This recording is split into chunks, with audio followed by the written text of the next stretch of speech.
No,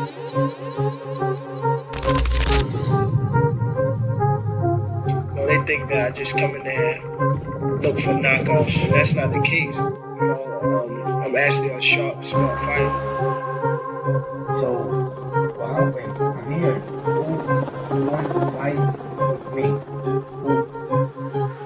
I really don't care who's in front of me. I don't feel like no fighter can beat me.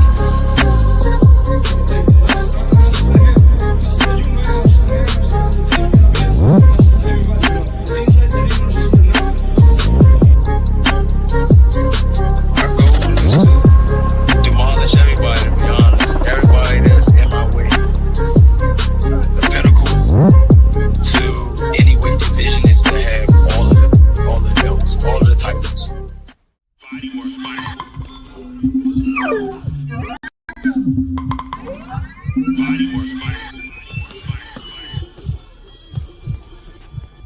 Welcome to Bodywork. Welcome back. It's Michael Rogers. Welcome to Bodywork Boxing. It feels so good to be back. How y'all doing out there on this lovely Thursday evening?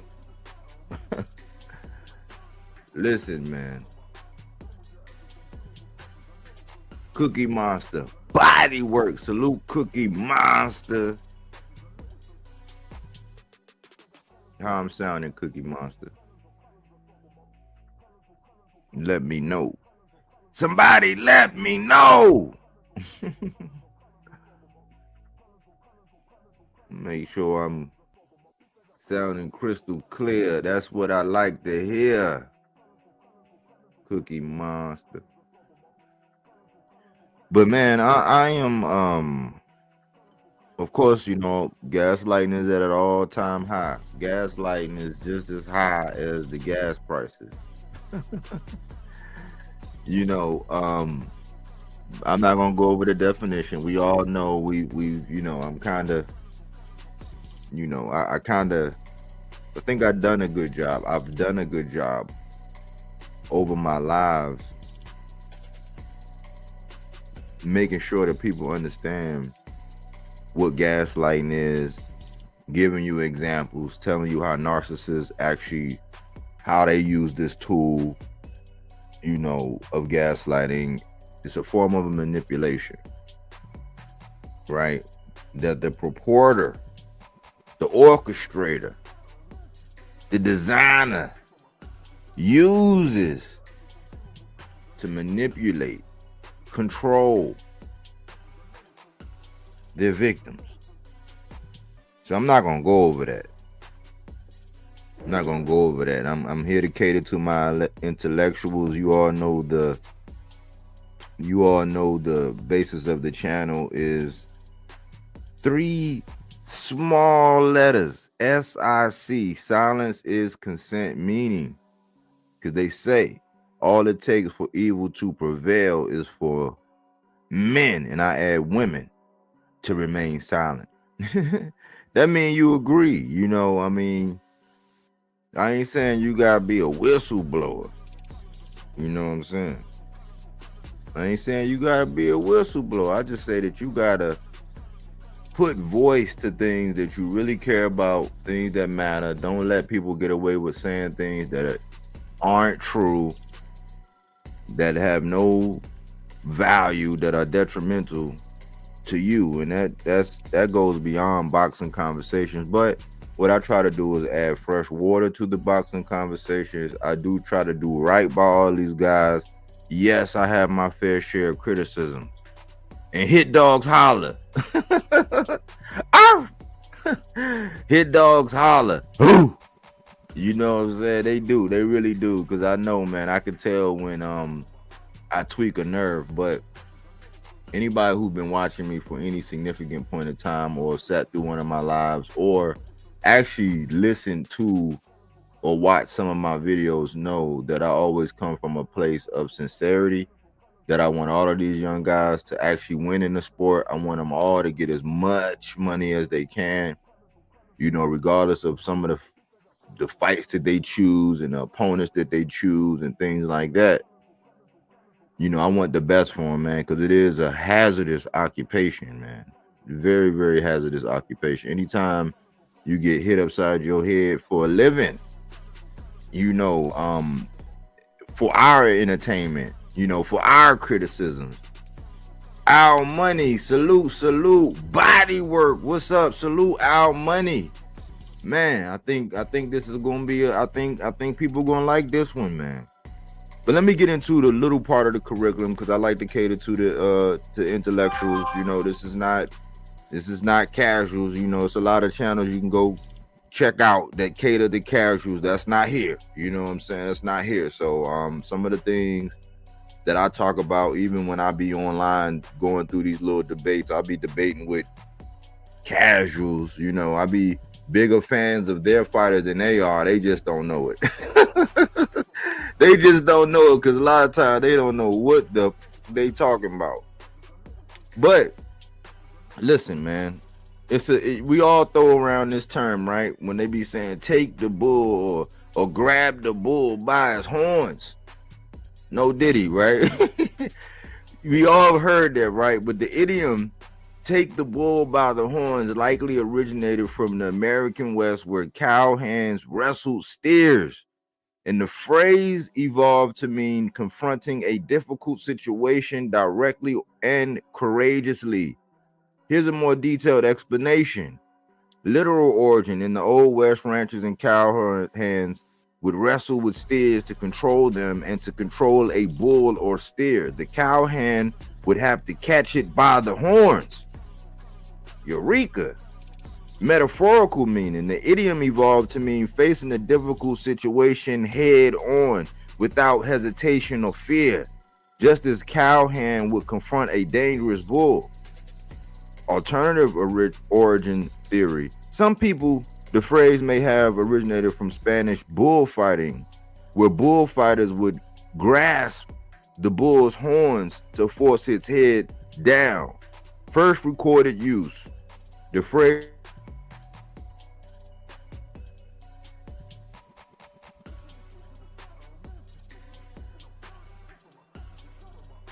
plus years, you know what I'm saying? Because that was the early 1700s, 325-year-old term or longer, you know, because that's just recorded.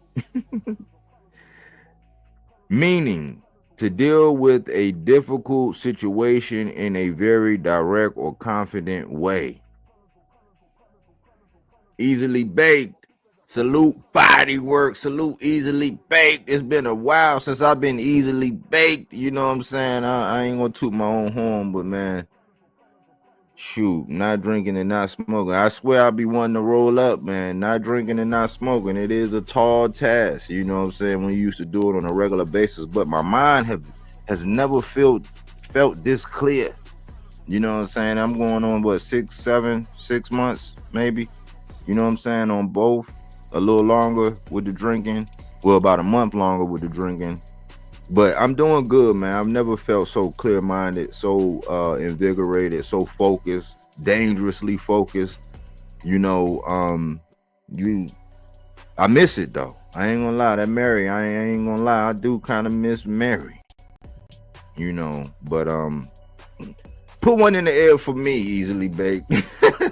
Put one in the air for me, you dig? I can dig it, but can't relate. I understand. Yeah. Get it in. Put one in the air for me, man. Put one in the air for me. But let me get focused.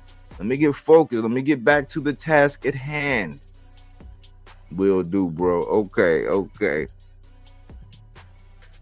Well, the task at hand is this, man. This is the task at hand. The task at hand is, let me get this up here. My ninja, Keyshawn the businessman Davis. Now listen, just like Boots, just like Devin, just like Shakur, the couple of things that I have for Tank, I'm always vocal about the things that don't sit right with me when it comes to these fighters, right?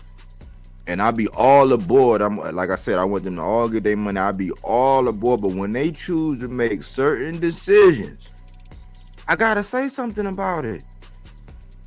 And I believe, contrary to popular belief, that Keyshawn might just be standing on business. What do you mean, Mike? If you listen, I'm gonna tell you, right? Keyshawn, man, I think something happened, man. You tapped in, you tuned into your bag. I don't know what happened, man. You had an epiphany. I'm not sure. But by choosing a guy, this guy who's been in my boxes to watch, the Grenade. By choosing this guy, the Grenade, I salute you. I have to salute. I have to give credit to Keyshawn for picking a guy like Edwin de Los Santos. Now, the narcissists of the world will have you believe. They will program you to believe that this is not a good fight. Why? Because Edwin de Los Santos has been off since the Shakur fight, which I think was November of 2023. So if you take November, you add December, going into January, and then a year after that, that's 14, and we talking about June 6. That would be 20 months, right? Because I've heard people say, oh, he's been out for 3 years and he's been this, and he had a shoulder injury, he had a blood clot, he been inactive. The bottom line is this is a very dangerous fight. This is the kind of fight that fans would love to see, and to bring him back home, to bring him to VA for a title fence, a shot at the title, that's a big boy move. That's one of the things to where, listen, Key, I've been critical of you. I knew that Tank shit wasn't gonna happen. I was saying, listen, man, you know you ain't gonna do this. But guess what Keyshawn did? Keyshawn, by choosing this pick, he separated himself from the pack in so many different ways. And guess what he also did? He blew up this whole sides of the street shit. He blew it up. Like, see, people didn't know this, or people failed to realize this, but I'm saying it's been about, I keep reiterating this, even though people keep biting the shit. And I understand that it's a great talking point. They want to talk about it now. But let's rewind. Let's go back to when I was saying this about close to 18 months ago, when Bob Arum first it had to be right when the rumors or the rumor, not just the rumors, but when PBC was transitioning from Showtime to Amazon, and they caught Bob, and I came online like, man, because I was roasting everybody online. I was roasting the narcissists. I was roasting everybody who like to straddle these fences, saying, oh, why y'all not reporting on Bob and what Bob said about Amazon? There was one thing that I said, oh, okay, why? Because that's not going to cater to the narrative. That's not going to cater to the narrative. See, people were so busy shitting on the PBC that they couldn't see that Amazon was going to be a valuable resource. Not just the PBC. But in the vein of what Bob said, he said, listen, they said, Bob, you think PBC could be successful with Amazon? He said, I believe that they can be successful. Every fight just can't be pay-per-view. And I came online, my hair was on fire. I was like, man, y'all hear Bob? Bob said it could be successful.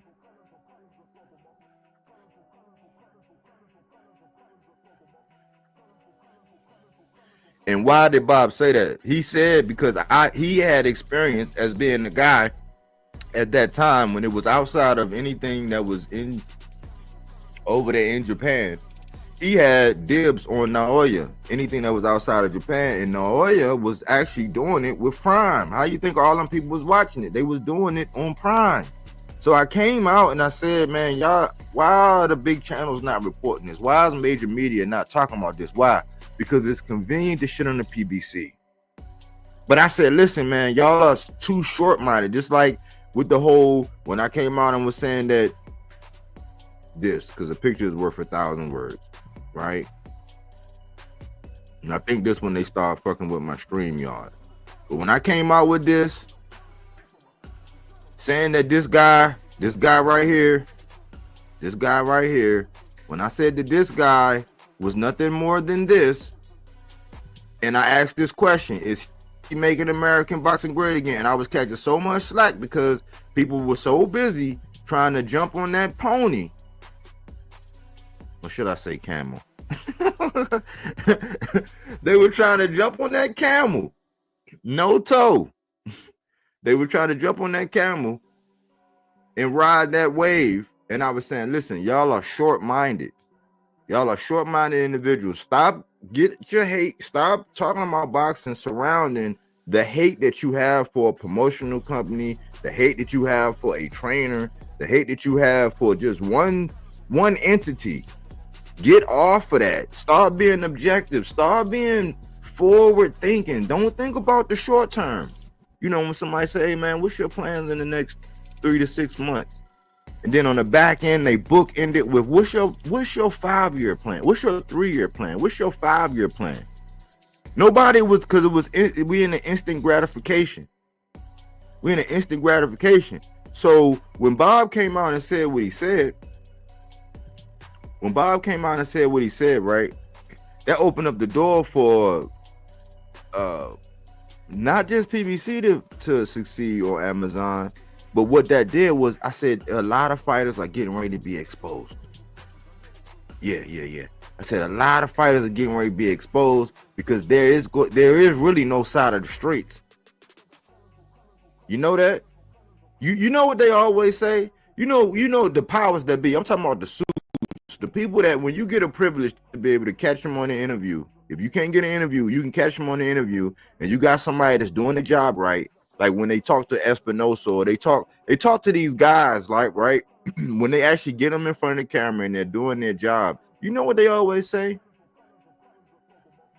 They always say that a fight can happen when two fighters really want to fight. You know who proved that? Earl and Bud proved it. Because when Earl put his foot down and was just like, man, look, I'm going after this fight, and and this and that, and I had already got to the point when I was like, man, Earl, just pick somebody, goddamn it, just I was on the brink. The video it's on wax. I did a video on it. I was like, man, just pick on somebody, man, just grab somebody, because I was done. I said, man, Earl, you got to move on. And they got on the phone, they got on the horn, and they made it happen. But when you talk to those guys, they always say that a fight can happen when two fighters really want to fight. It'd be so funny when two fighters really want to fight. Don't no sides of the street stuff happen. Even though there's still sides of the street slander. Let me say that again. When two fighters want to fight and they make the deal, sides of the street don't matter. Yet there's still sides of the street slander. So what Keyshawn did was he chose somebody from PBC. He's giving a guy who he didn't get his rematch with Shakur. And what we saw with him and Shakur was an anomaly. I talked about his video just on whack. I said, listen, what we got with Edwin de Los Santos and Shakur Stevenson was the second anomaly that we got, I think, within the span of about 60 days. Because Regis Prograis had fought Zorilla, and they set a record for lowest punches. And people argue because Regis was one of my guys. He still is. You know what I'm saying? He still is, man. I just hate that when my fighters face adversity or lose, they go dark. And then the internet trolls get to run around and just brag all the goddamn time about the same shit all the time, right? And it's like, okay, cool. Well, my guy, he ain't saying nothing. Ain't no interview out. But why ain't nobody still doing videos? Like, what the fuck we supposed to do videos about? We don't know we don't know what these niggas is doing. So when they go dark, I'm like me. Jamel's my guy. Spence is my guy. Tank after that fight, those are my guy. But when they go dark, what the fuck are we supposed to talk about? What y'all talking about? No. Not me anyway. I need some shit to go by. I can't just pop shit out my ass like most of these creators when they just want to, you know, they got to keep the lights on. So they got to just, do a Tank hate video or do something about Tank, something controversial about Tank. You know, they do that, or it's just hate, or it's just the massacre of Bud and Spence. People still eating off that shit. People still cooking off that shit like now. It's like, y'all some petty ass individuals, man. Grow up. Keyshawn just said himself, he just broke away from the pack. What do you mean broke away from the pack? Is he better? Is he the best 135er, Mike? I'm not necessarily saying that. What I'm saying is, a lot of the times when we're judging these fighters, let me see who we got in the building. Smoke Session Sports Entertainment. It's a great fight for Key. Salute. Salute, Smoke. Salute, Bodywork. Salute, AC. Bodywork. What's happening? His twin. Salute. Yeah. But what he did was, when we evaluate fighters, right, what we do is we look at their attributes in the ring. What can they do good? What can they do bad? What do they need to work on? What weaknesses? What vulnerabilities they have, right? How are they being managed? Are they a household name? Do people know them, right? We go through all of that. You know what the last thing that we really be critical of, which I am very critical of when I'm assessing fighters? Opponent selection. Who are you choosing to fight? Because there is such a thing, and see, it's crazy how people, they want to mention. I see you. I got you back there, AC. I see you. But it's crazy when people want to acknowledge that when you deal with top rank, this is such thing as a top rank diet. We've seen Edgar Berlanga on it. You can arguably say that Shakur was on it. You can arguably say that all of them guys, which is nothing wrong, especially when you coming out of the Olympics and you do that, because we all know that there are certain places like, let's say Matchroom just got one in Amari Jones, right? He came out of the Olympic. So you can say that, okay, they're starting and building him. So you're not expected to come right out and face these ultimate killers. But Top Rank is especially known for like being the starter pack. It's just known. Like, look at what Shakur did, and Pop and AC, and we was all over there saying, because Smoke did a video, and we were saying, do you think Shakur is ready? I'm like, yeah, I mean, skill wise, yeah, but like as far as like that, you know, that crossroads when a fighter is fully developed, he got all the experience, he got the fruit salad, what we call in the Army, all that, you know, all that accolade, you know what I'm saying? That's the accolade. He got all the accolades, he got all this, he got all that, but is he ready to branch off and be his own thing? Almost like when Floyd did it and he blew up, like, you know, is he ready? He was at a crossroads and we were saying, we don't know yet. Not really. I said, no, I don't really think so. I think he has everything. He has the skills, he has the accolades, but as far as jumping off and being your own thing and getting that bag, we had rested. It was pretty much a unanimous vote that not quite. He wasn't quite ready to really jump off that porch like that. But it's known that Top Rank it's a Top Rank diet. And people say, oh man, you want to be derogatory. It's not derogatory, because what else you supposed to be on when you're building? The same way they built Berlanga up and how they got all of them knockouts. And the first time when he faced Damon Nicholson from Laurel Mountain, right down the street, took him the distance. And then as the competition got stiffer and all that, you started seeing things different. So I was looking at Keyshawn kind of critical, just like I do everybody else, by the same metrics. When I put them all on the same scale, when I say that, listen, man, if you're taller, if you're longer, if you're more athletic, if you're more active, if you got all of these you got more speed, you know what I'm saying? You got the better coaching, you got when you have all the advantages, we don't know who you are. And I think Keyshawn, he my height. He 5'10". I'm 5'10". He my height.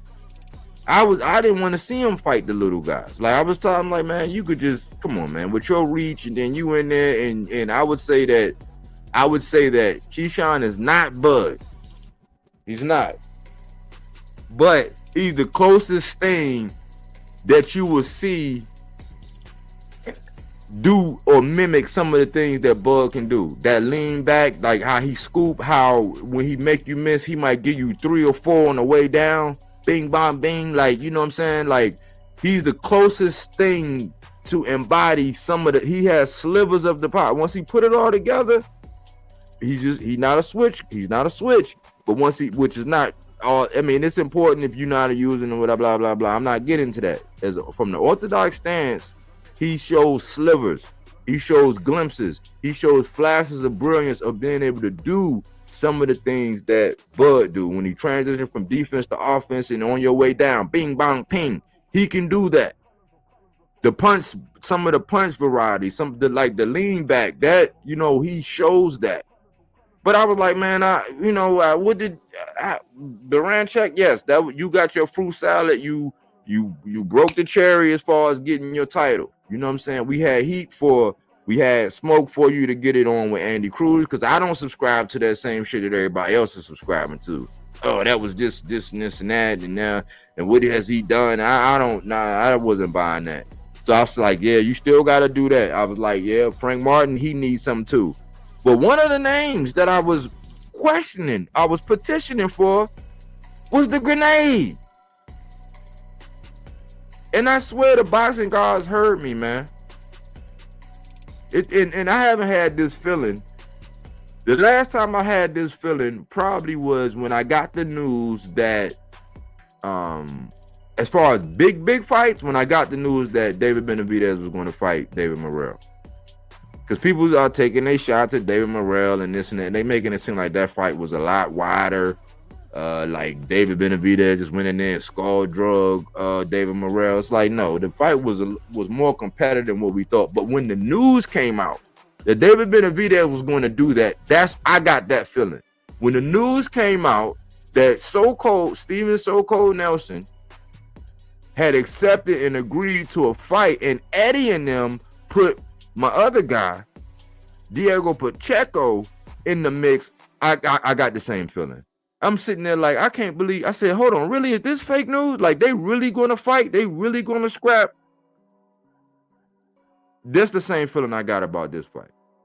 When I heard the news, I was like, nah. I was like, man, that's clickbait. And then we went through the roller coaster.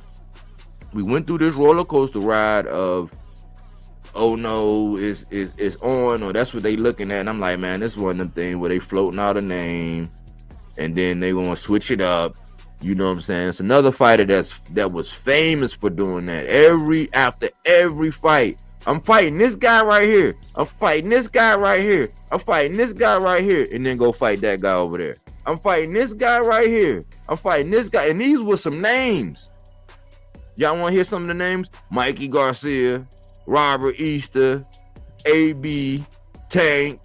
This guy was saying, I'm fighting that guy. I'm fighting this guy. Like, I want this. Loma at a point in time. I'm fighting this guy. T.O. at a time. I'm fighting this guy. I'm fighting this guy. And then go fight that guy over there. Then go fight that guy over there.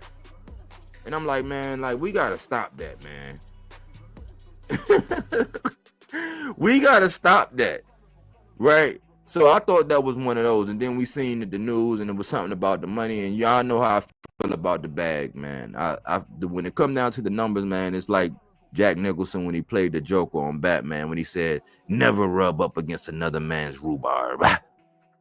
I don't care about the numbers. I hope that these guys are getting taken care of, because just like Patrick Day, the rest of his soul, like some of these guys, man, they go in there and they don't come out the same way, man.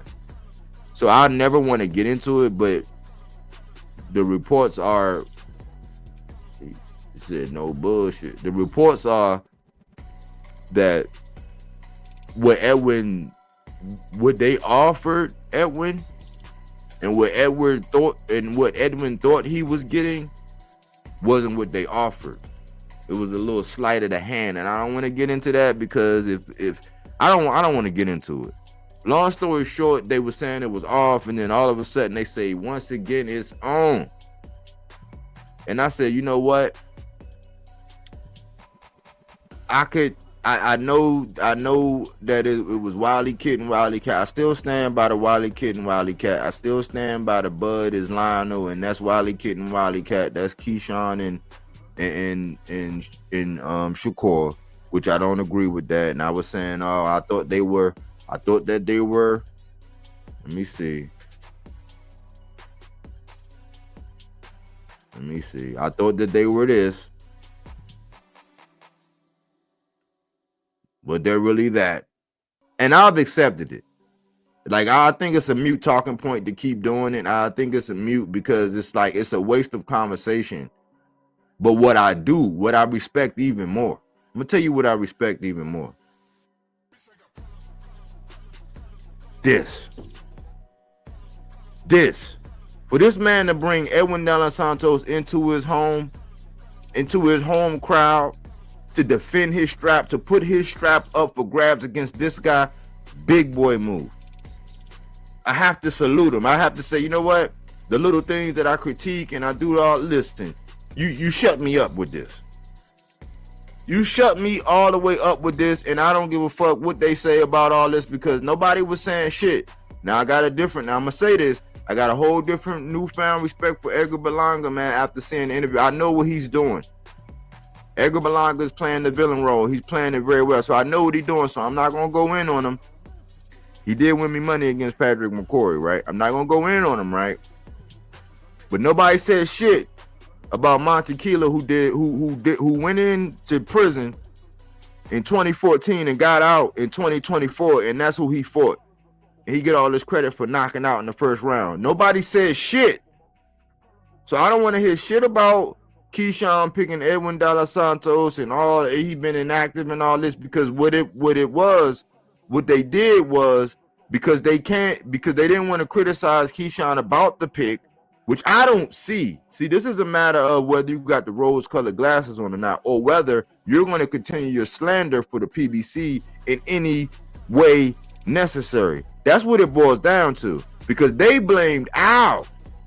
It was a narrative out here growing. The legs grew, the calves and the thigh muscles got strong, they grew hair, and the hair got ticks. That's how big and strong this narrative is getting, that Al is setting up Edwin De Los Santos by sending him over there and blah blah this and that. I was like, no, that's a very creative ass, musty ass narrative that you're trying to put on there to hamstring this fight.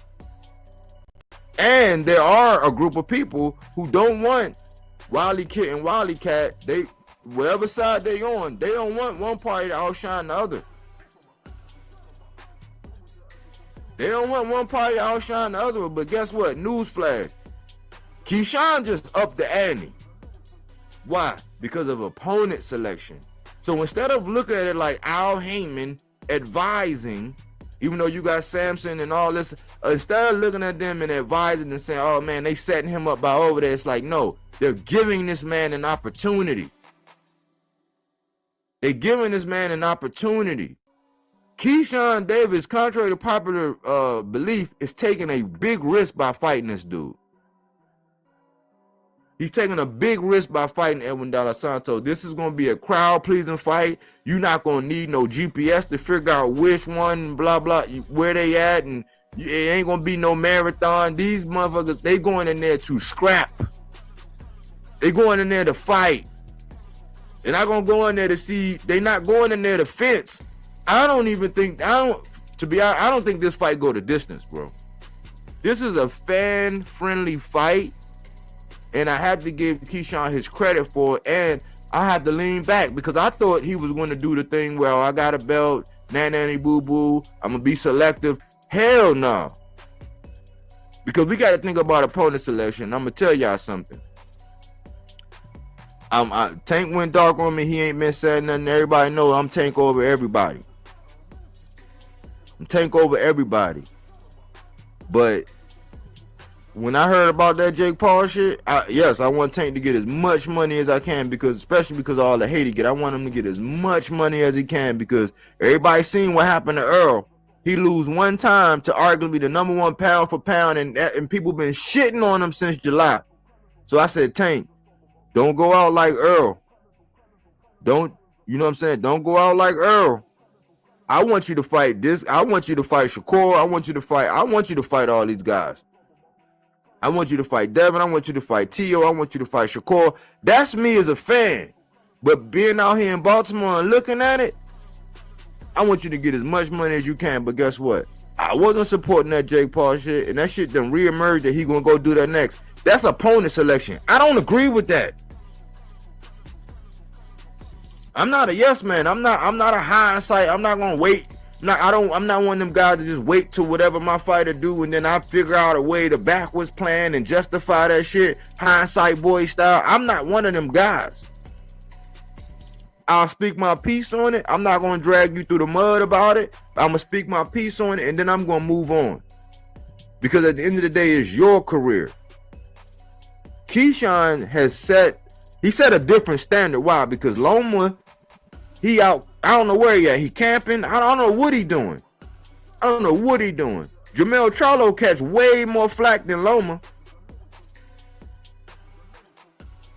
And Jamel Charlo was undisputed. Maul was going through mental health, and it's crazy how when Ryan had mental health, everybody was coddled him and, oh man, he had mental health. Maul is going through something. He got mental health, and everybody take and choose when they want to slander. That's why for certain people, I don't get on it. I'm not going to ride that way. Why? Because it's different for us. But what Keyshawn just did with this opponent selection, he let me know, man, he mean business. He mean business. He separated himself from because Loma's over there. I don't know if he in a witness protection program. He get to turn down a fight, and people still get to say that Tank ducking him, and they keep the bring. Oh man, that and then grossly mismanaging the timeline. Now I heard Tank been dunking Loma for 7 years, and now all of a sudden, now that he old, he want to fight. All kind of musty ass narratives. So we don't know what Loma doing. We know Tank got a rematch with Roach, which I'm full for it. Go get that back. Go get it back in blood, Tank. Go show them motherfuckers you had an off day at the office. Maybe you had a little bit too much respect, whatever it is. No, I ain't making no excuses for him, because I already went over my verdict and who I had winning that fight, contrary to popular belief. Tank is still my guy. I still got him over everybody, and I still say that just because Lamont Roach went in there and did it, that don't mean your favorite fight. That don't mean none of these niggas gonna be able to go in there and do it. That's not what it means. So Tank got something going on with Roach. Shakur is running around after he done went to a middleman, trying to go straight to the plug now. And now it's all up in person, but now it's out of your hands. Now you done offended Turkey. You done offended Turkey by the things you said. Now you going straight to the plug. That's what I said the same thing about Devin. I said, man, listen, man, I don't know how the hell you talking about you all them years when Devin said I wanted a Tank fight, but you leave Showtime. So you leave the plug. You go all around the world saying you in a Tank fight. You go over to Matchroom, he builds you up. You leave him. You leave Eddie, who built you up. Go get undisputed with Top Rank. You leave Top Rank, you go back to Matchroom. You leave Matchroom, you go back to Golden Boy and play in the sandbox with Ryan, and it blow up in your face. And now you with Turkey. But all the time you wanted a Tank fight. That's middleman management, man. Look here, man. If I know I can go get what I need straight up, I'm not gonna go to a middleman. And then he doing it for Zepeda.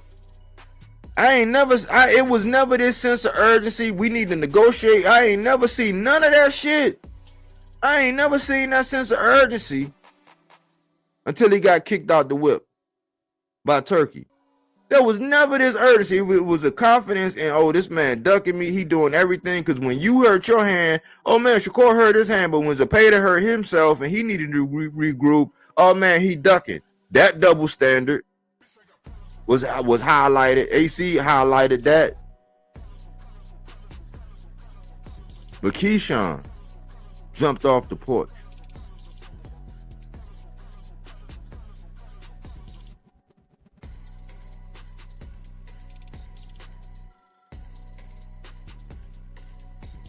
AC, what's going on, man? What's goody powder? Man, great topic, great cook, bro. I'm gonna say it like this: for those people who feel whatever about De Los Santos, I'm gonna say this, and it might piss a lot of you Keyshawn fans off. De Los Santos could stop that boy. The same way Keyshawn can stop him, De Los Santos can stop him. I want you guys to understand something. In De Los Santos' mind, he may be figuring out, or he wants his get back. Not his get back in the sense of, I lost to a younger guy. To a guy theoretically I should beat the shit out of. I got my grown man strength on. So he may go in there having respect for Keyshawn's skills, but no respect for Keyshawn the person. You feel what I'm saying? And we saw how Keyshawn will take flight when it comes down to getting roughed up, because I don't remember the fighter's name that had the beard and they was doing like some MMA type of shit in the ring where they was grabbing each other, wrestling. And stuff like that. So the point I'm making is this: we all are expecting Keyshawn to win, but then again, we should all, to a certain degree, say, well, maybe De Los Santos is going to win, because he may feel this is his time. And against a guy like Keyshawn, he may feel that that's the perfect opponent because of his lack of experience, because they moved him so fast, and because he's on the top ranked diet. Granted, a lot of us who are hardcore boxing fans will sit back and say, you know what? Oh, this is crazy. Look at who Keyshawn is going after from bang, bang, bang. This nigga is doing something different.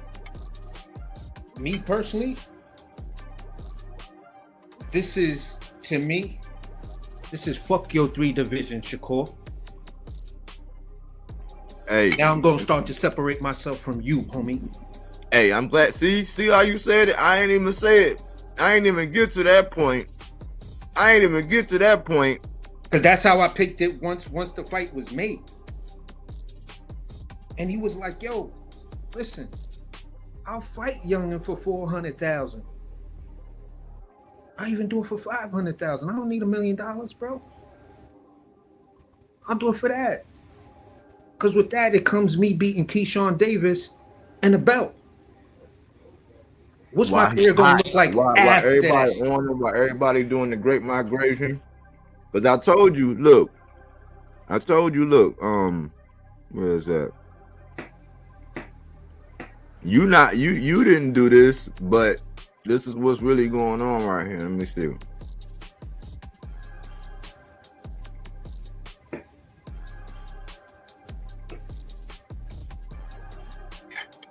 Yeah. You didn't do it. You a loyal Devin fan. That's why I rock with you. But a lot of them are doing that, man. And while everybody are picking, because they jockeying, like now the hyperbole of Shakur, I'm like, coming off of 3 performances, you see the backlash. You hear the backlash that Boots been getting off of those performances. But if you look at Shakur's last 3 opponents in the performances, like even, okay, he stopped Padley, but if you know who Padley was and whatever, I'm not going, you know what I'm saying, keep kicking that dead dog, you know, but I've never seen such hyperbole for Shakur after those. Because look how Tank getting treated off of a draw to a champion. Yeah. Versus how they're talking about Shakur for what he did in that last bout. And so while everybody is looking at Keyshawn and what he did in his ascension, right? De Los Santos is looking at it like, hey man, bro, I got a shot. Yeah. And that's the part that I'm like, woo, this gonna be a fight. This gonna be a fight, because I believe De Los Santos is coming in there to hurt Keyshawn. Because he like, yo, if I got any other chances at a belt, this is my last one. I don't think they're gonna give me another shot for a belt after this. I might as well become a gatekeeper or something else, because I can't keep getting these type of shots and then fall short. So, bro, listen, I like this fight. I like this fight a lot. I like it because for a young fighter like Keyshawn, you're getting your money's worth. Yeah, like I'm surprised. I'm surprised that he did this, man. Because it's the name recognition and also the level of skill. And this is what I always say with young fighters. You got to understand your path. You go after the name recognition and you go after the tough fights. You getting a 2-for-1 here, bruh. You getting a 2-for-1 here, and people got to, listen. I was bitching at Boots for a long time. He's giving me the standing on this fight. Right. I gotta respect him on this one. You feel what I'm saying? I gotta take away everything and say, you know what? I gotta see how this fight goes. I'm starting to see the ties shift a little bit where, some people who are constantly talking Boots, mate, are like, yo, Stanionis might, if Boots ain't careful, Stanionis could beat you. So it's everybody's realizing what's at stake by these guys doing it like this. You know what I'm saying? And just to the point that you made earlier where you were talking about the top ranked diet, I don't think any smart promoter would sign a fighter and then take him straight to pro box. That's kind of like suicide for that fighter. You feel what I'm saying? You got to move him that way. This is why all the trainers say, yeah, when you first come out, that's when you're going to get a lot of knockouts, but you're going to see the true skill set of a person is once they start to reach those next levels. And if they're still consistent with the knockouts, then you got to say this kid might be special. When you look at Tank's record, what are you going to tell me? Oh, he ain't fought nobody. Okay. All right. Tell me something different besides that. I done heard that too. I done heard that too much. And I know for a fact that that's not true. Because all I got to do is just look at how he got to Lamont Roach. And I guess you wasn't born then. You feel what I'm saying? So at the end of the day, this is a great fight. Great super. Oh my God. Crazy power move. Like, if I was to think of Shakur and Keyshawn as Vegeta and Goku, this is Keyshawn getting ready to go Super Saiyan, and Vegeta sitting over there like, nah, I'm supposed to be the dude. This is impossible. How can a low levels, whatever, get this strong before me? You know what I'm saying? Hey. Did it start though? Remember what I said was going to start? I said, man, once the media get to talking and that limelight get on, and it's really a quest for who, because it can only be one, man. It's like that's why I say I'll be on some Highlander shit. There can only be one, bro. Yeah, definitely. And so I'm thinking that this is the first, because that same thing you said as far as like, okay, I'm gonna pick him. That's like common opponent. That's like, hey, because people use that common opponent. They don't like triangle theories. They prefer when you say common opponent. Yeah. You know what I'm saying? And it's just strange. It's like, all right, Keith, I'm trying to come up with a rational thought process, a string of saying, how did you come to De Los Santos? And why did you come to De Los Santos? You feel what I'm saying? Mm-hmm. You can go after Moratala.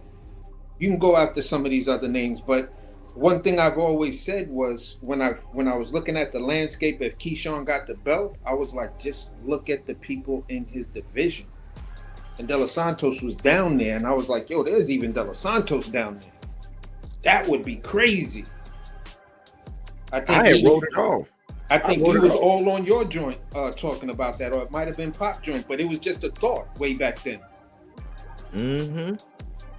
It wasn't. I said him or Frank Martin. I brought up him or Frank Martin. I said you could pick him or Frank Martin, and goddamn it, I don't know if you was listening. I don't know if you've been listening, Key, but I have no problem with this. Like Key showed me something with this right here. This showed me that this dude is serious. Like this dude really wants to ascend. This dude really wants to prove that I'm really that guy. Like by opponent selection alone, by doing it at this time, because some people get a belt and they like, oh, because look, even though Richardson Hitchens my man, and I know, you know, he probably waiting around for the TO, but he trying to get some bag, which I understand, because people sleep on him and his ascension anyway, so he gonna get that bag. But like I don't want to see him beat the shit out of Kambosos. Kambosos ain't got nothing for him, man.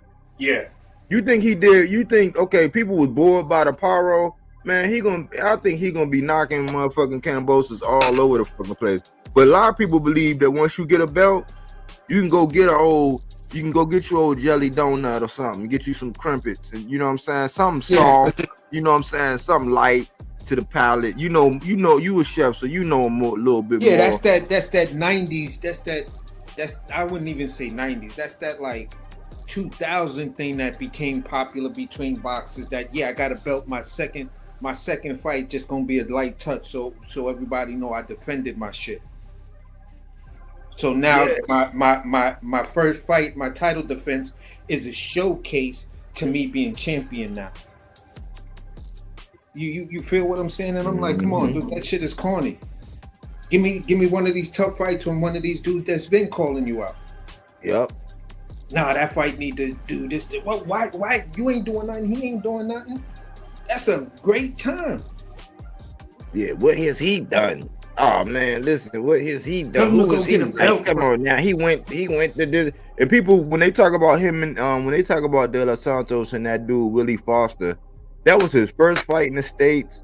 And the fight, it was not a blowout. It was a decision. It was like it was in the judge's hands to where like there wasn't no beat down or nothing. Like it was in the judge's hands. Like it was his first fight in the judge's hands, and you already know how it is. This dude, you know what I'm saying? Because they had high hopes for that dude, Willie Foster. Yeah. He had the thing with Rayo. He shared common opponent with Rayo, where Rayo knocked him down and he got up and stopped him. Same shit that Abdullah Mason did with that dude, but he did that with Rayo, and we seen what Rayo did. So this is the beginning of these guys starting to mix it all up, because I could see Frank Martin getting in this mix. He already got Tank. You know what I'm saying? He had Michelle Ali, Rivera going to get in, even though I think he moved up. But like I could see all these guys. I could see Frank and De Los Santos. I could see Frank and Keyshawn. It's just we need these other guys to be not as selective with their opponents. You know what I'm saying? It's a crazy, like I started laughing because when you look at it, right? When you look at it and you say to yourself, Keyshawn's whole name, Keyshawn the Businessman Davis. When you look at a move like this, that's what you call big business. That's a hostile takeover, because he's taken all the light from Shakur. He's gonna say, "Listen, bro, don't take it personal. It's just business. You got to make a decision whether you're gonna stay here and be my Venus Williams. You feel what I'm saying? While I'm Serena, little sis, that's now gonna be the champion, win Wimbledon and a bunch of other shit, or you can move to 140. It's up to you. But this is my division now." Yeah, I think I might have to change the sides on this now, man. The sides might be. Yo, listen, if he stops De Los Santos, and this is the biggest thing I'm saying, Talk about it. If he stops Los Santos, bruh, they gonna be like, Shakur. And then all the weirdos, but he had a hurt hand. Nah, he had a hurt hand. He had this, he had that, blah, blah, blah. Okay, he stops De Los Santos. I'm gonna name 2 fighters that's gonna be, well, another fighter that's gonna be kicking himself in the ass. And this shit it's just not, for you, this shit is aging like the monk Dom Perignon mistakenly making his first bottle of fucking, champagne. By the time I tasted it, I found something new and was like, oh my God. And we talking about Mr. Frank Martin, who didn't take the Shakur fight to go over there and get knocked out by Tank just for the bag. Yep. You feel what I'm saying? Because at the end of the day, Keyshawn knocks out De Los Santos, and this is, we gonna do a triangle theory here. Keyshawn knocks out De Los Santos. De Los Santos went to 12 with Shakur. What's everybody gonna say about Keyshawn and Shakur, or Keyshawn and Frank Martin? Those are built-in wins. They're gonna say Key got that. I think Key gonna stop him. I think Key gonna do this. Key gonna do that. Yes.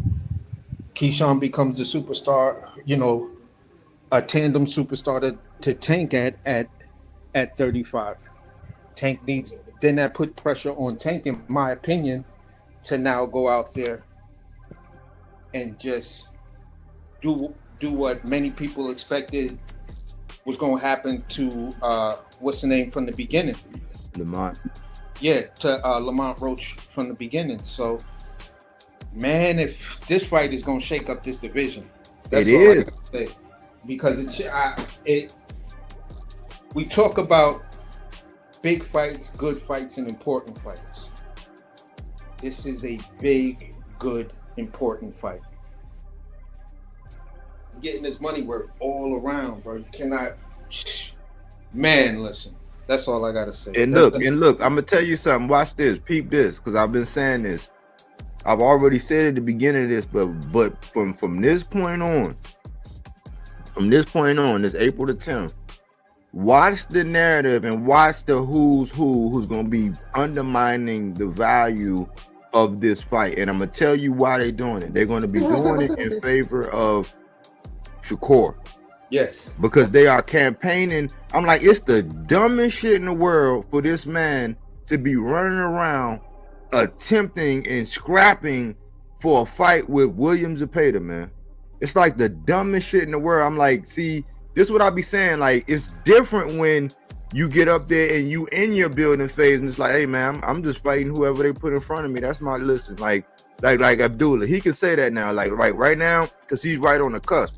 Hey, listen, man, I just gotta take care of whoever they put in front of me. My team, they got a plan. They want me to do certain things. They want to see this and this and that. They're actually working towards me being fully ready so that when I take off, I ain't gotta go in for a pit stop and then take off again. When I take off, I'm gonna take off. That answer is fine then. Yeah. But because it's funny how everybody get this. Everybody get it when this dude on the left.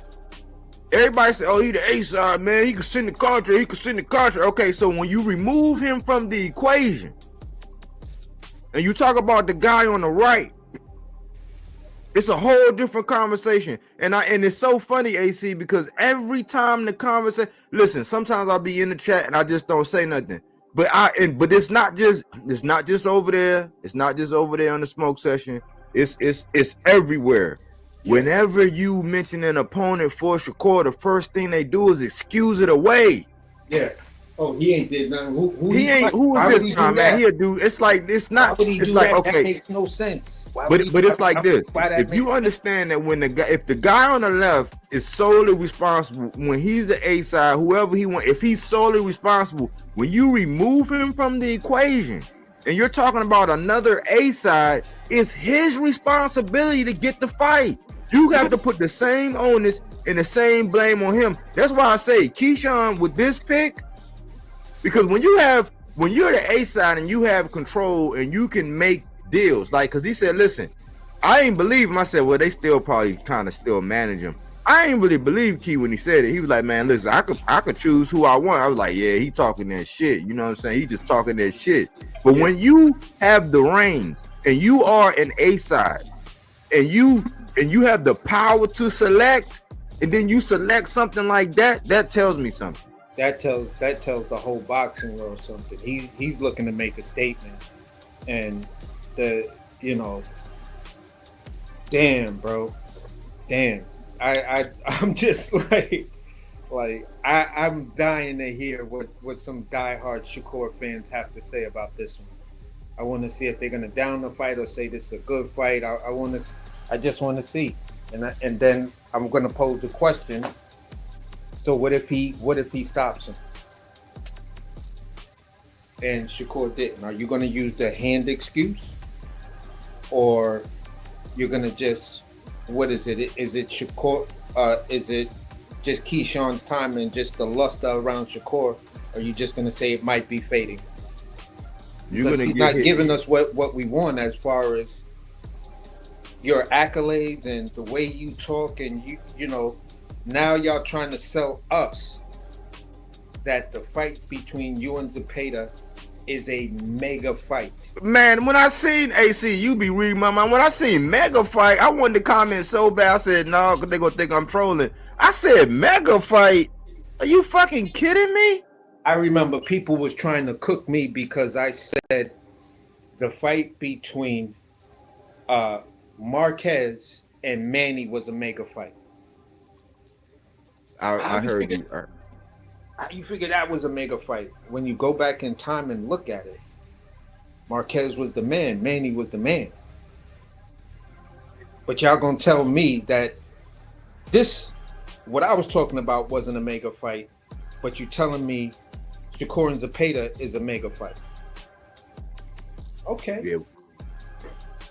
All right. When I seen that title, I was like, mega. The first thing I said was mega fight.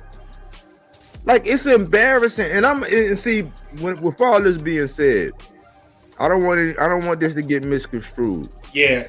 Like this for me, this is something that I've been wanting. Like, cause contrary to probably believe, Shakur, I still have him as the definition. I don't like his moves, bro. I just cannot. And I got off that train.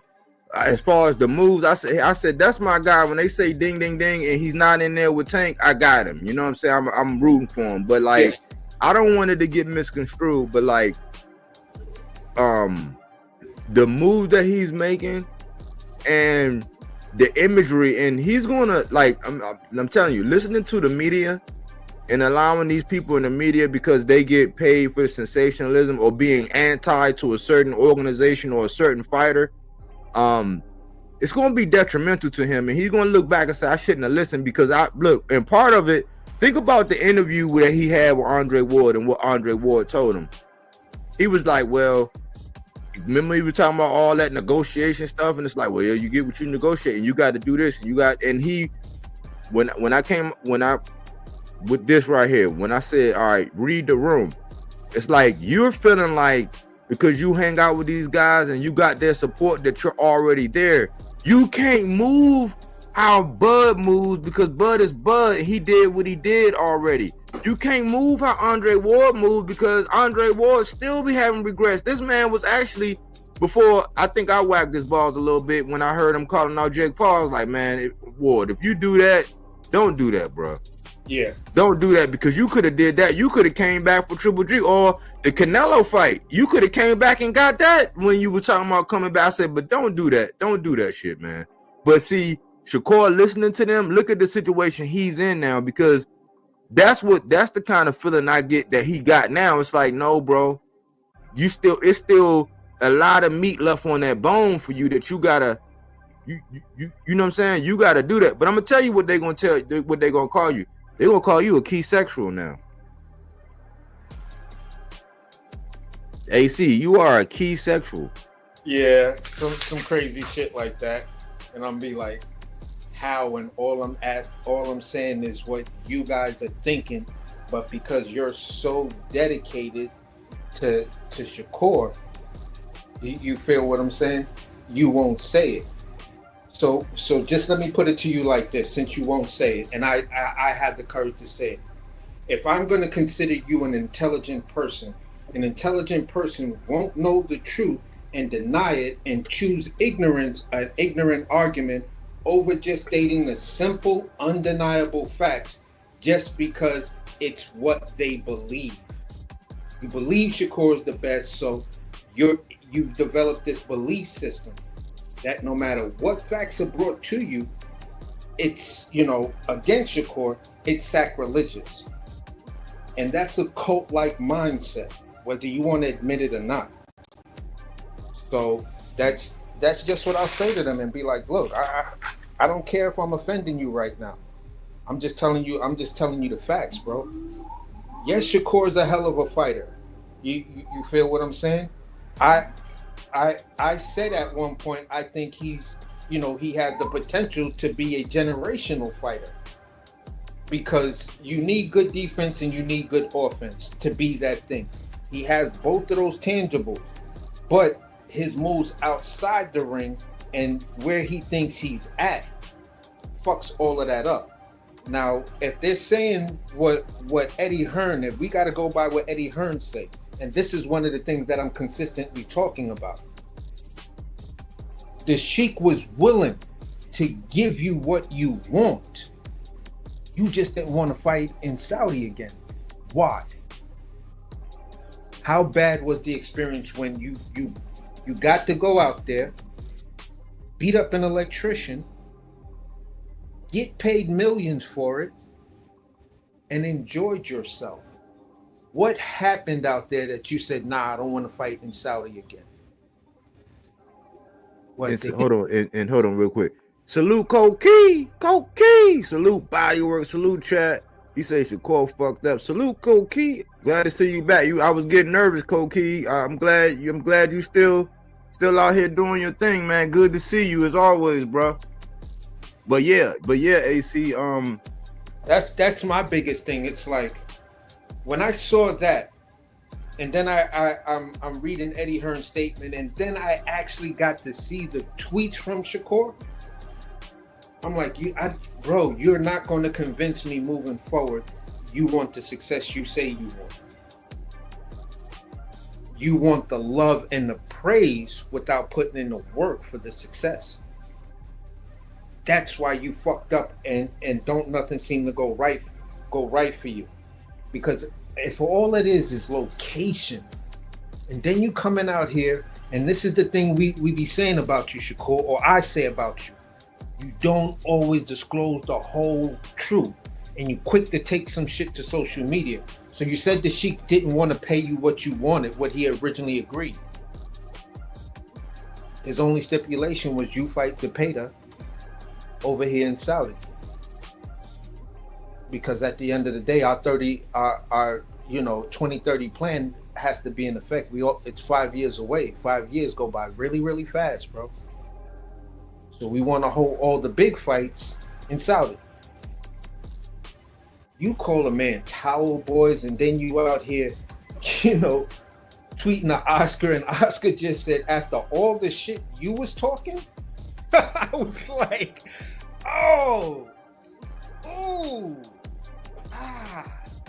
bro, you yourself. But with him, let me read this real quick. How Shakur handling the Saudi situation, the reason why Tank avoided Turkey. Yep, I agree. And plus it's like, when I was talking about this the other night, when Bud got that ESPN deal, right? When he got the ESPN deal, when Bud re-upped and he re-signed with Top Rank, they got a new ESPN deal. Like, two things, you can't have it both ways, to where you say, oh, they wouldn't let him play in any reindeer games, but they got that contract based on signing Bud. He could not move like that because he was ESPN's guy.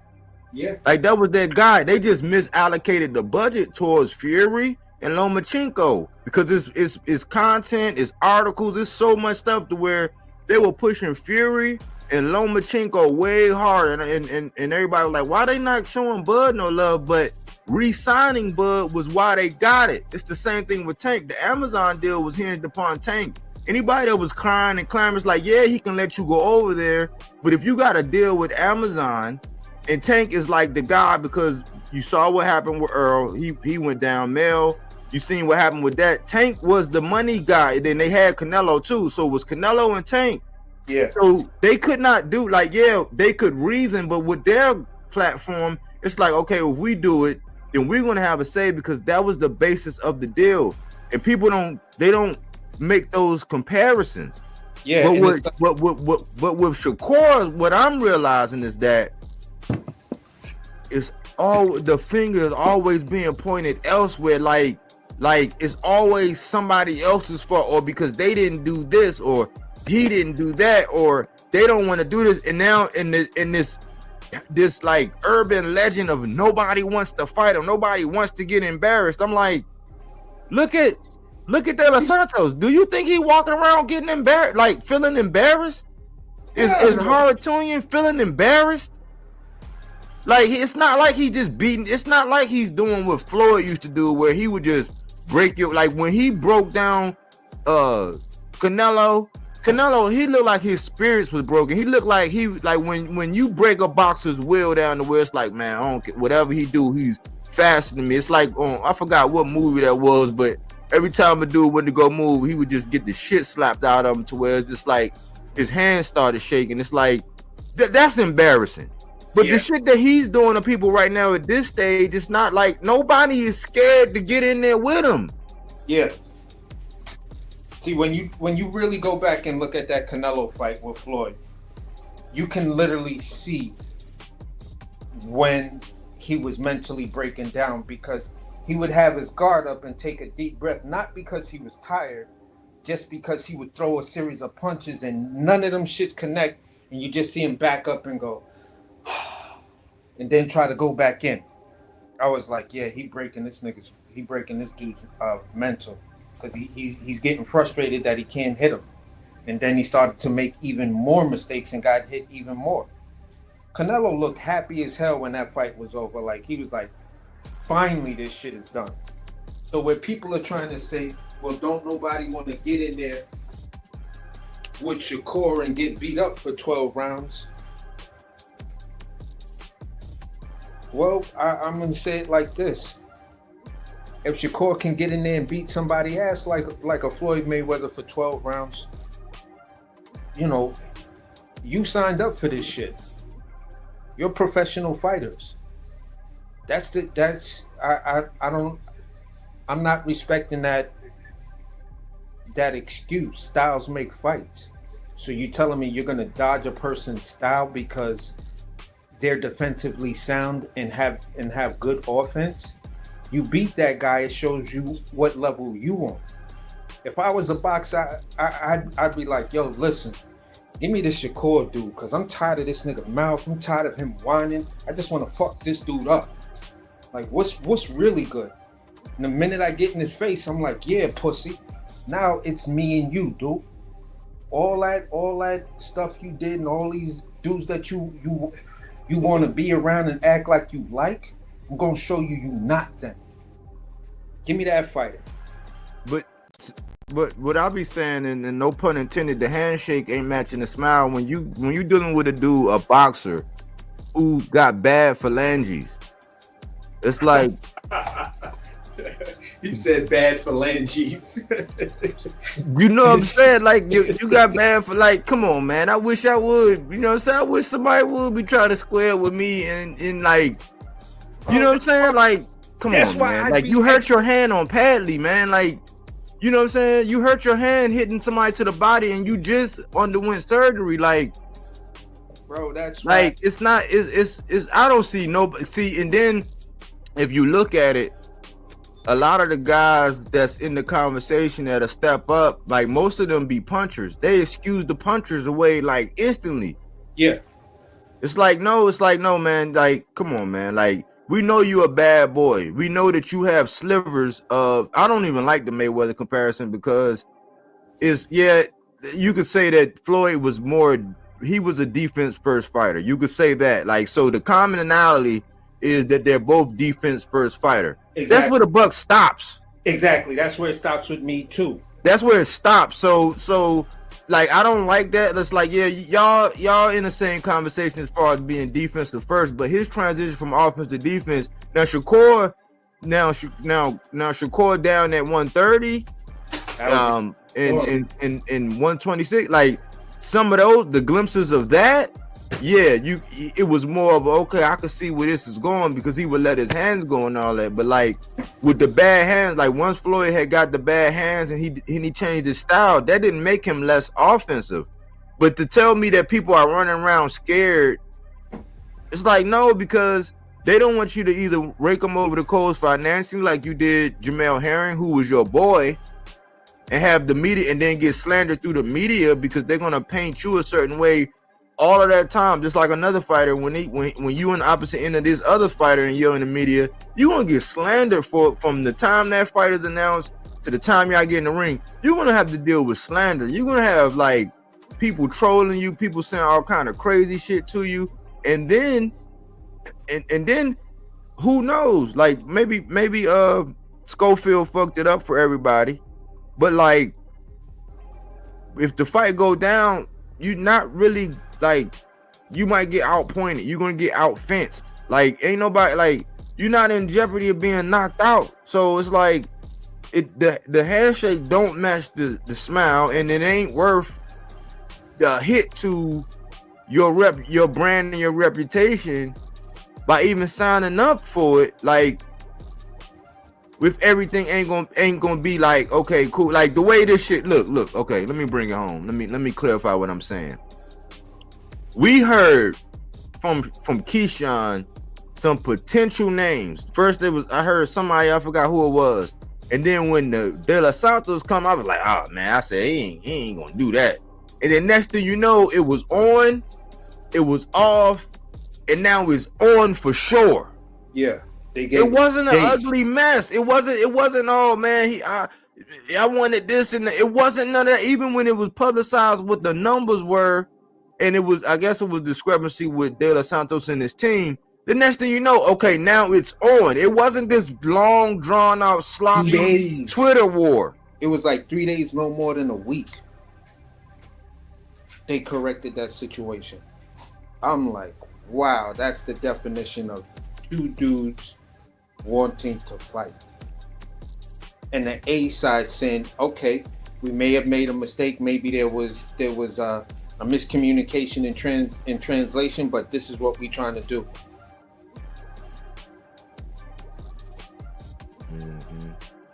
He said Shakur hands will get re-injured against Zepeda. In my opinion, that high rate style is too physical. Shakur can slip and leap back, but he would need to back up Zepeda at some point. Yeah, like exactly, especially what Zepeda showed against Tevin Farmer here recently, because.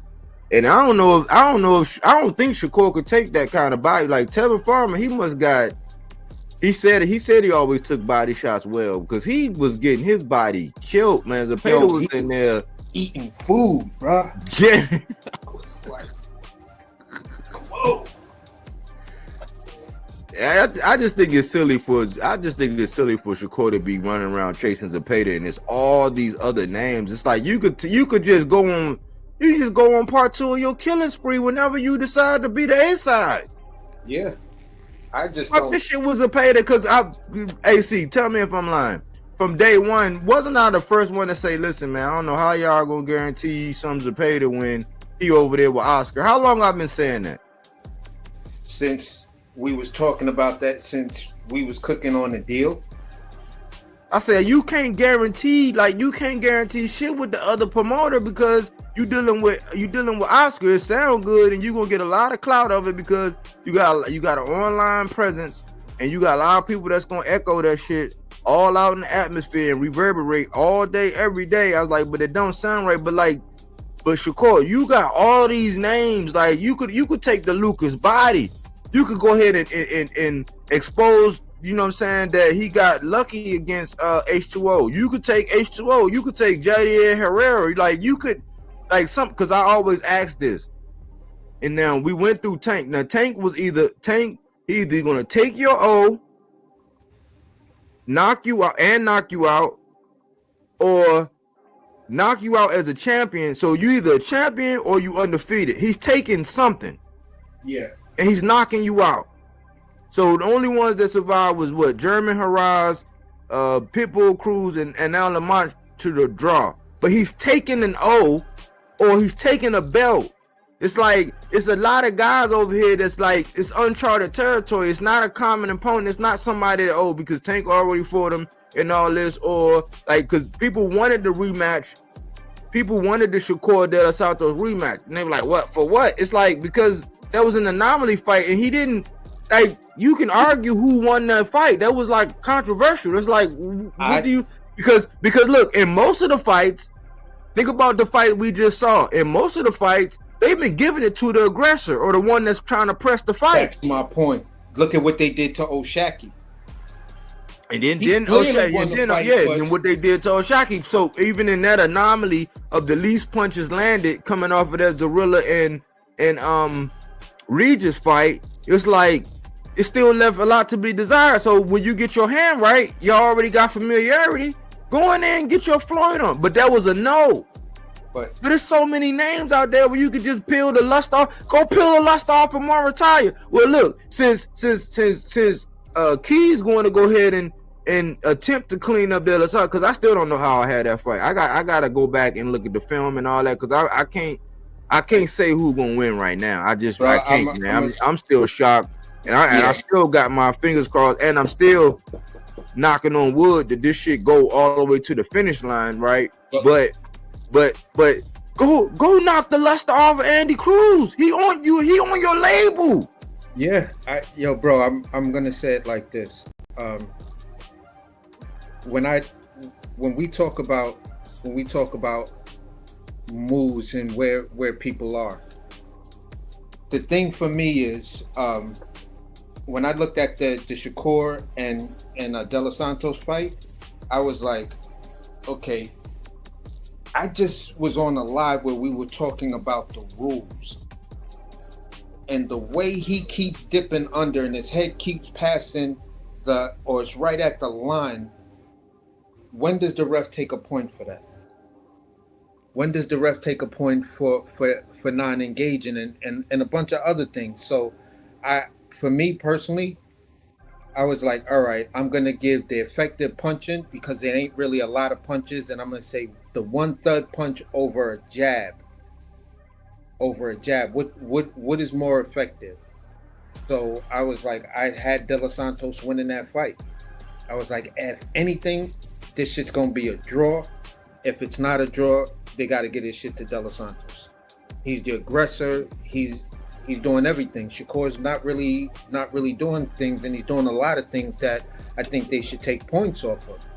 That's why I was one of the people calling for almost an immediate rematch of the De Los Santos joint. You feel me? I was on B-Max joint, and it's just, again, the one guy that's saying, look, we were on your channel going over the rules, bro. And now you telling me those rules don't apply because it's Shakur Stevenson. What you mean? How could you say that? What fight were you looking at? I was looking at the same one you looked at. But y'all evidently saw a masterful performance, and I saw something else. But the judges evidently saw what I saw. I said, hey, you could say that right now, but bruh, I mean, that's kind of a weak ass argument. That's be them hindsight, but who won? It's like, it's just like when you look at the Virgil and Bull truck. Well, who won? Because they say that even though people are not, people sell what Virgil went on to go do, so they kind of let up off of that. But it's like, well, who won with the Virgil? Who wound up? It's like, that's easy to say in hindsight, but we saw the fucking fight, bro. Yeah, we know who won and who did what. Sometimes it was like, that could have been a draw. That Shakur De La Santos, that could have been a draw easy. Yeah. De La Santos could have got it because, like, we just saw this with outside of Gaucher and Garcia. He even dropped that dude, but because Garcia was coming forward, nose busted and everything, they gave it to him because he was the aggressor. They pick and choose. I noticed the last couple of years they've been giving it to the aggressor, just like with Elvis Rodriguez and Yeah. Lindolfo Delgado. They Yeah. gave it to Lindolfo, even though I'm like, I could argue that Rodriguez won it and he didn't get counted for a knockdown. With that Shakur, it was like it was times where it was nothing really going on. Like, how do you score that? And you just De Los Santos is just plotting forward and Shakur is just backing up all around the ring and shit like that. And I'm saying, so he doesn't get that round for the simple fact he's coming with the aggression and the ring generalship. Wow. They didn't count a lot of his body work too. Yeah. And I was like, come on, bro. You could hear almost every time De Los Santos landed, whether it was a body shot or a head shot or a shot that landed off of Shakur's shoulder. And also how Tim Bradley called that fight, because if you go back and listen, it's disgusting. He just was in that admiration and praise for Shakur the whole fight. Woo-hoo-hoo! I told you, he a bad boy. It's like that. He didn't do shit. Yeah, look at that defense. Look at that defense. The most defensively sound fighter in the game right now. Look at that defense. And I was like, whoa, if that's what you call defense, man, then I don't know. Maybe I'll start watching MMA again.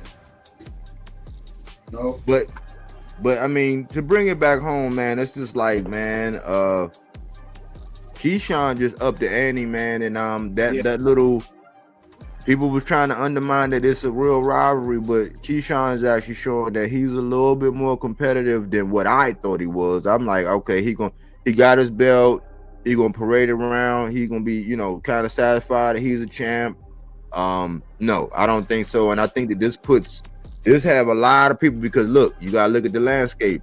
We still waiting on Loma to come out of hiding. We know Tank got unfinished business with Roach, and now Keyshawn got a title defense with a very game opponent. Yes. Shakur, other than chasing around Zepeda, man, what the fuck you gonna do? Because it looked like Robin about to become Batman. In a lot of people's eyes, man, and the Great Migration, it's still happening, but some people might stay if they see what Devin got, but like, man, Shakur got a lot of pressure, and I just had to do an episode where I saluted Key and say, okay, this is what I've been talking about, Key. This is before you got off on all that you going to fight Tank knowing damn well that wasn't going to happen. You killed a lot of birds with this stone. You destroyed that side of the street shit, because you just showed you are the latest. You are the latest in this new era to show that, hey, that side of the street, when you won it, especially as the A side, that's what's so critical. As the A side, you chose an opponent that was not on your side of the street. So that shit is is done. Yeah, and I just wanna run these stats real quick. You feel what I'm saying? Just so people understand that, there's at least that little segment where we'll actually look at some of the numbers, right? Keyshawn 5'9", reached 70 inches, Virginia boxer, USA boxer, silver medal Olympics, 14 total bouts. He's got 84 rounds in the bank, 69.23% knockout rate. He's ranked number 4 in the US at that weight class out of 283 fighters, seventh in the world out of basically 2,500 fighters. You feel what I'm saying? De Los Santos, right? De Los Santos, 5'8", 70-inch reach. Keyshawn's going to have the advantage in height. He's coming out of Dominican Republic. You feel what I'm saying? He's got 18 bouts. He's got 60 rounds in. This is where it gets interesting. He's got an 87.5 knockout rate coming off of 2 losses. I mean, with 2 losses on his record. So that's what I'm saying to people. Who got the reach? I believe that's Keyshawn that has the reach. Let me double check. They got the same exact reach. Yeah. That's crazy. Keyshawn is 5. Well, they got him listed as 5'9". He says he's 5'10", 13-0, 9 knockouts. De Los Santos, 16-2, 14 knockouts. Never been stopped. This is, for a dude like Keyshawn, Like I said for So Cold, this is a no fight. You're not supposed to do this. In Guess this what? era, this is not what you're supposed to be doing. And guess what? With the Orthodox and Southpaw, they're gonna be looking in the mirror, bro. Yeah. It's gonna be that lead hand control. So you're gonna And see foot, people's and- ring. and feet. You're gonna see people's IQ level as they Mhm. battle for foot position and lead hand control. This right here tells the test. This right Yep. here tells the test. Explosive. You got a risk of you make a mistake because Edwin, because we don't know, because these are like couple intangibles.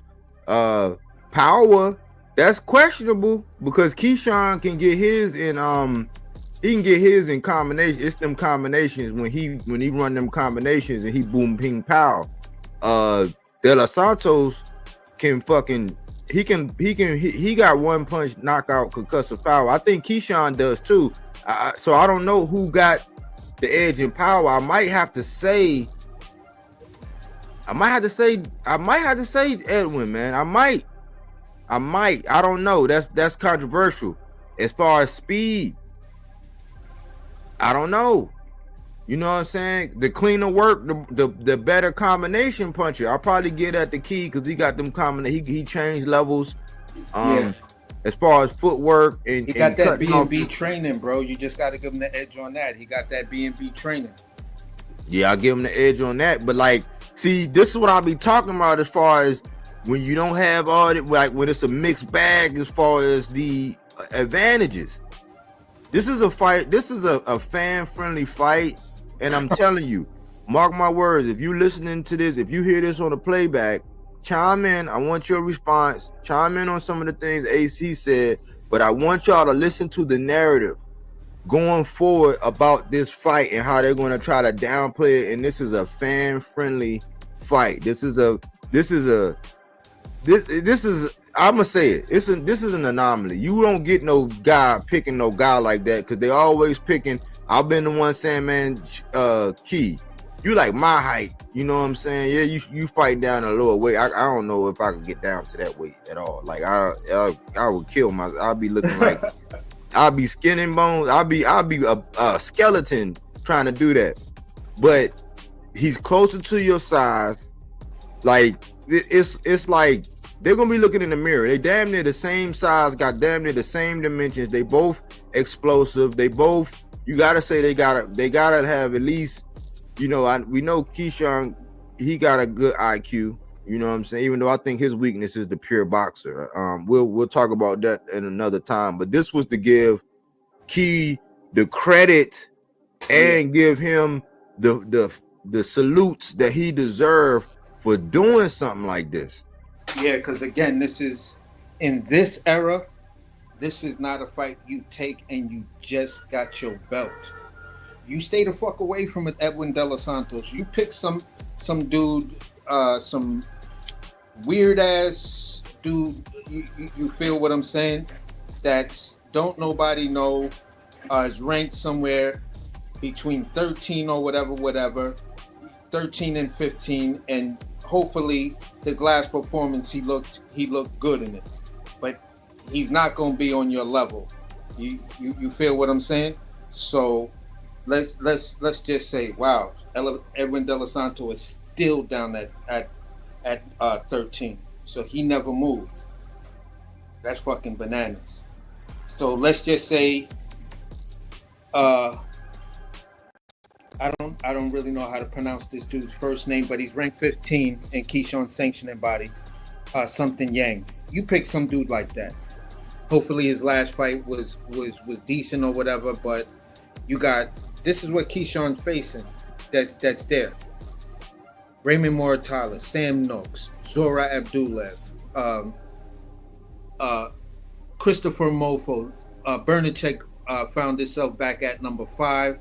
Gabriel Flores Jr., Jose Matisse Romero, Morel Abdullah Mason, Lamont Roach at 9.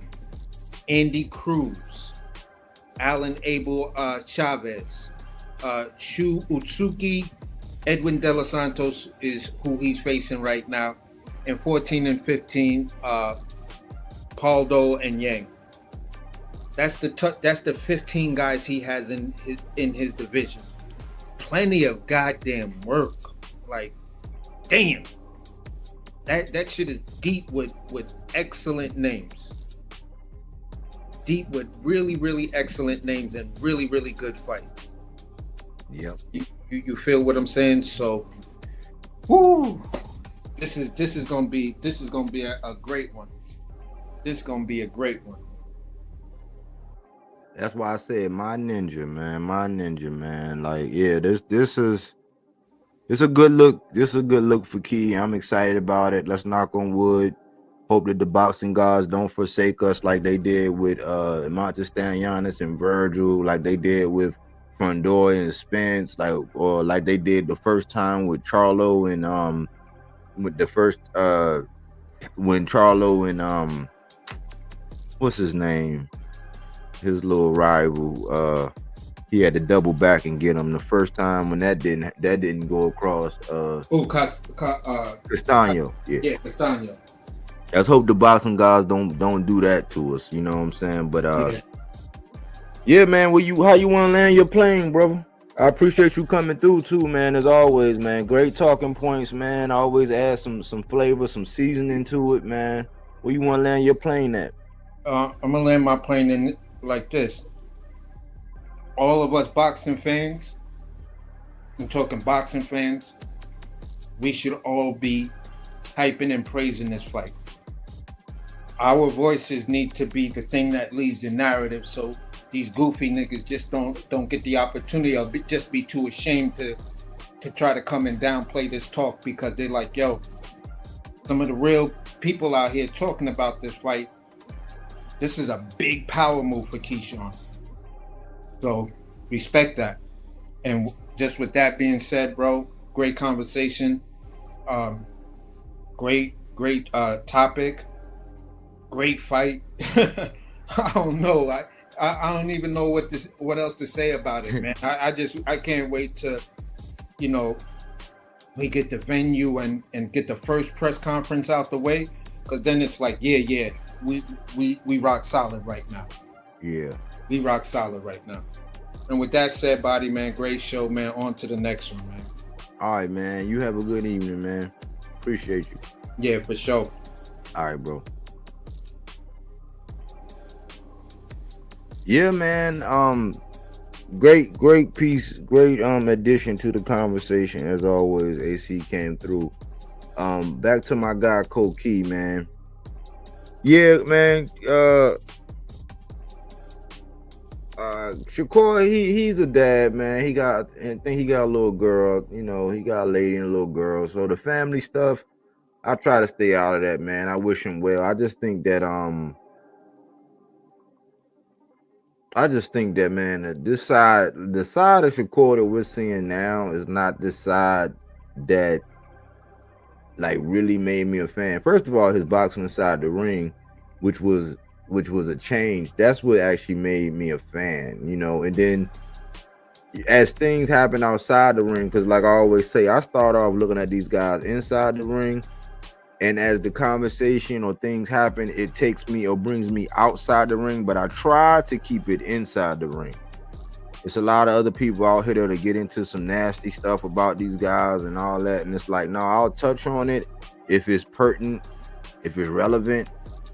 Like when I seen that dude, that heavyweight dude twerking that one time and nobody said nothing. When I heard about that heavyweight dude, he was on the show with his lady and they asked him, what would you do? Would you eat a man sauce filled Twinkie or something crazy? And he was like, the answer, like stuff like that is like, oh, I gotta say something about that. You know what I'm saying? But I try to let their personal lives be their personal lives, unless the thing that they're tweeting or saying is relevant to a boxing conversation, or something pertinent to boxing, right? I just think that, man, he need to sit down, man, and evaluate if the last couple moves that he made is getting him closer to his goals, or drifting them further out to sea. You know, because once you get so far out, man, and you can't really see the shore, and the waves are getting high and the sharks are out, you in a bad way, man. It's best you reshoot your azimuth. You know, fire off a flare. If you don't have no OGs around you or no people that's really like invested in you and people that's just gonna sing your praises and say, yes sir, you got too many yes men around you, you gotta check, you gotta check that shit. Because even me and AC, even though he'll get up here, he'll co-host with me on some fights and some fighters, we don't agree. We don't. We see eye to eye. We see different on certain things, and that's the beauty of it. You're not supposed to have people around you that agree to everything. You need to have people around you that's going to disagree and actually, like the basis of my channel, say something. You know what I mean? These content creators, I used to be over there super chatting and doing all this. The minute I try to pull their coattail and say something, oh man, you hating. It's like, no, you need people around you that's gonna pull your coattail. But they'll rather listen to somebody. I can say something to them and check them on some shit that they did, right? Just like anybody could check me on some shit that I did. But if I do it, I'm hating. Somebody else come by and say the same shit to him. Oh man, I accept that because that's my brother and all this, like all this dumb shit. He got too many yes men around him, and he need to find his way. Reshoot your azimuth. If you need to remeasure your gait, like when we was in land nav in the military, you have to measure your gait. Make sure that you ain't get off, you know what I'm saying? Because you might be walking with a limp now, so your gait might be off. Remeasure your gait, reshoot your azimuth, and get back to the shoreline. Get back on solid ground, because right now you look like a man drifting out in the sea, and it look like it's another captain out there on them shores, man. You know what I'm saying? That's he trying to make a big statement, man, and man, it's not looking good, man, especially with this power move Keyshawn did. You know what I'm saying? If Tank can handle business, and when Loma come out of hiding, I'm thinking maybe either Zapata or Moritaya gonna get a crack at that. You know what I'm saying? I'm not sure. You got Ennis by UD. I can see that. That's not beyond reach, but I don't know, man. I think that fight, I actually heard somebody say what I was thinking, because I've been evaluating it, and I've been looking at everything, and I call that fight, man. That fight is a 55-45. Somebody else said it, but I was thinking about that the other day. But that's more of how I see it. It's a 55-45 for Boots, because when you look at him, now we know size does matter. Regardless of what your lady telling you, man, size does matter. Size does matter, fellas. You know what I'm saying? Size does matter. But I think Stan Giannis, man, he's a different type of customer, man. I think that strategically, I think he's a little more disciplined strategically. He's shown that he can stick to a strategic game plan, and he has an identity. He knows what he's there to do. He's not ashamed. You know, and even some of the comments he was saying, he's like, yeah, he think I'm stupid. I heard Boots say he think I'm stupid and I'm just a kung fu fighter. He's like, yeah, I'm not going to change. I am me or whatever. But he was basically saying, okay, he think I'm stupid. So I think that this fight, man, this fight, I ain't gonna lie, man, and I know it's gonna get the beehive all in a frenzy, because I see that a lot of them and the irritability, they just want all praise, and I'm just not that kind of person, man. You just don't get all praise. Nobody get it. LeBron don't get all praise. Tom Brady, when he was in there, he didn't get all praise. Michael Vick, he definitely didn't get all praise. As great as they were, they didn't get all praise. So I just think that this is going to be a battle of the minds. think this is going to be a battle of what's upstairs more so than physically. But if Boots do think that Stanionis is stupid and all he see is just another come forward fighter and he hadn't been watching the film, and you know, because I've heard Bozy say that, oh man, them guys not gonna fight Boots like that, so they don't really watch. Like, I mean, I think they do watch some film. I think Bozy probably do, but I mean, I think that this fight is a lot more competitive. It's a lot more closer than what people think. You know, I don't see a stoppage.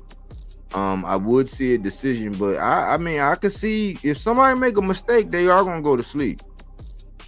But if somebody put a gun to my head and say, do this fight go the distance or is there a stoppage? I say it goes the distance. But somebody can go to sleep in this fight. That's what I'm gonna say. I think that the fans are in for a treat. And the undercard is like, whoa. You know, Ray Ford, I call him the Cobra in my boxes to watch. He's on the undercard. Shakur's cousin, Zaquin Moses, he's developing in the pros. Very, very accurate. You know what I'm saying? Great form. I've been watching him. He's on the card. That dude Amari Jones, he's on the card. The undercard is just nice, man. Giasov, he's waiting in the wings for the winner, so he's on the card. So that's probably what you're gonna see if they stay like in between the next big one. You know, then you got the two other champs, Brian Norman and Barrios, waiting in the wings. You know, we don't know what's gonna happen. I personally think that Boots is gonna move up. You know, I seen that he was so frustrated saying that people was running with the idea he was going to move up and all this. I'm like, man, don't be so upset about that. That's just people talking, man. Like, and that's why I say, man, Stanionis might have more of a shot, because as much as people say they don't read them newspaper clippings, they be reading. And the people around them will be telling them. It's just like I was trying to tell you, like how Greg was saying that he was calling the Oya Anyway a hype job and had Stephen Fulton believing the Oya Anyway was a hype job. And I was online. The same shit I said about Frank. Like, you avoided Shakur to go get knocked out, just to go get knocked out by Tank, and that's what happened. And I was saying Stephen Ford, I was like, man, listen, man, what you gonna say if you get stopped by Noya Anyway after calling him a hype job?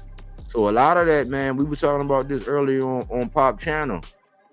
It's not really where you at and what you're doing. Sometimes it's the company you keep. You might be thinking, oh, they love me, they're going to go to bat for me, yeah, they're going to defend my name and all that online, but then you need people that's going to be real with you. Like, bro, this dude ain't stupid. He ain't just a come forward fighter.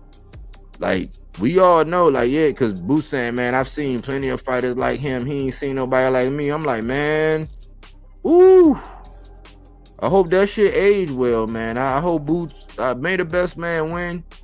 I'm pulling for both men to have a great fight. You know what I'm saying? Somebody's gonna make history, and I think that the fans win. I just wish that the conversation didn't get so toxic when everybody not just, it's 80-20, man. 80% of the people are singing your praises.